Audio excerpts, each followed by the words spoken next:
bringing you info at the speed of now. What's today's instant insight?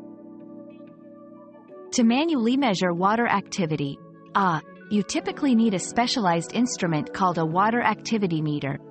However, a rudimentary method involves using a sealed container with a known quantity of salt solution at the bottom. Place the sample above the solution without touching it, seal the container, and let it equilibrate. The salt solution's concentration corresponds to specific water activity levels. After equilibrium, measure the relative humidity in the headspace with a hygrometer. This value approximates the sample's water activity, as water activity is equal to relative humidity in equilibrium.